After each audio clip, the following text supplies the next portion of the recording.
That's why it's not called relief anymore.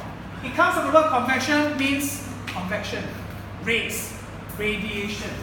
Now the sun releases short wave radiation. We learn already. Wait, what short wave and long wave? Can you like? Short wave means light lah. Long wave is. Long wave means heat lah. Infrared. Yeah. Okay. So it gives out light, ma. So this is light. The light reaches the ground. The ground absorbs the light, right? So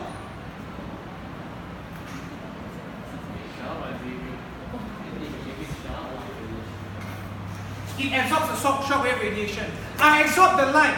I become hot, right? Yes. When I become hot, I give out infrared radiation,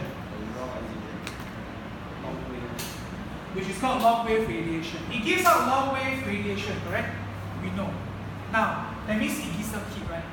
Now, the water vapor, now we bring in the component of water vapor. Okay?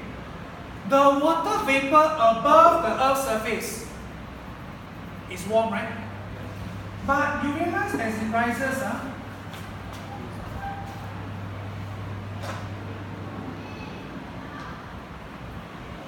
as it rises, what happens?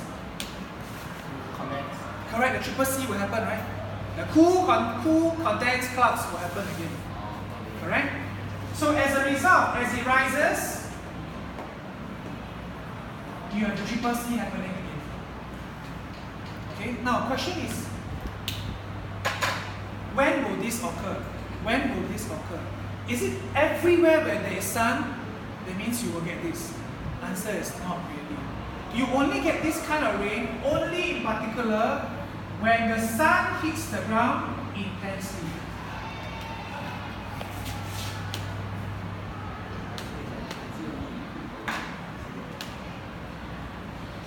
Intense. Which part of the world receives intense heat? Along the equator. Equator. Equator. So that's why we have this kind of rain, no? Heat, hot, a lot of heat. A lot of heat. A lot of heat means you'll rise, right? Rise faster, right? And bring the water vapor up, right? And cool, triple C, cloud. This type of cloud that's formed from this type of water vapor rising has a special name. It's called cumulonimbus. Don't ask me why, it's a scientific name, you just have to remember. It's basically a towering cloud. It can go so tall,